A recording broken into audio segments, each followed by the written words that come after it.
આપણે છે ને ગૂગલમાં તને ખબર છે બધા ગૂગલમાં સર્ચ કરતા હોય બરોબર, તો ચેટ જીપીટીમાં સર્ચ કરે, ગૂગલમાં સર્ચ કરે કે ભાઈ એમાં છે ને એક અલ્ગોરિધમ હોય ગૂગલમાં કે ભાઈ તું એમ પૂછ ને કે મારે કારેલાનું જ્યુસ પીવું છે, કારેલાના જ્યુસ પીવાના મને 5 ફાયદા બતાવો.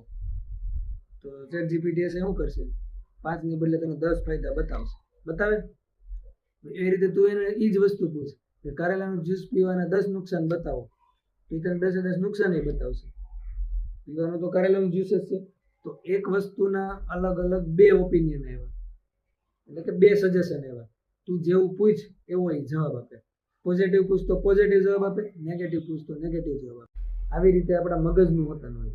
આપણે માણસ ધારે નહીં કરી શકે. એક કહેવત છે, કાળા માથાનો માણસ ધારે કરી શકે. એનો મતલબ શું થાય? કાળા માથાનો એટલે માથા માળ હોય ને એ કોઈ પણ વ્યક્તિ.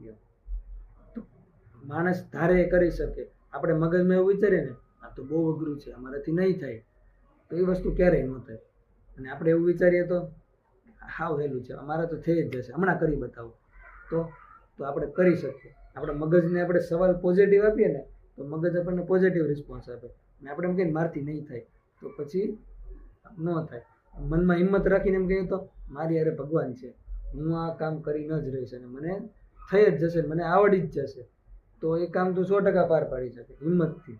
પણ એમ કે ને હિંમત હારી જતો આ નહીં આવડે, બહુ અઘરું છે, તો આપણે ન જીતીએ. હા, એટલે એનો મતલબ એવો થાય કે હિંમત રાખી અને મગજને પ્રોપર કમાન્ડ આપીએ ને તો આપણું મગજ ધારીએ નહીં કરી શકે.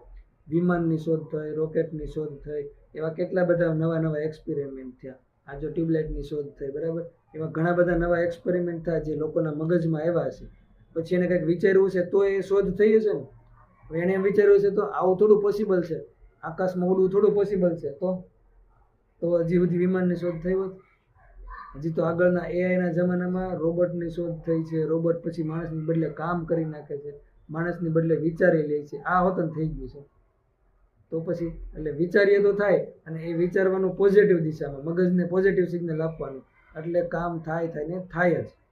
ઓકે, જો વિડીયો બનાવો આપણે બીજા વિડીયોમાં, ત્યાં સુધી બાય બાય.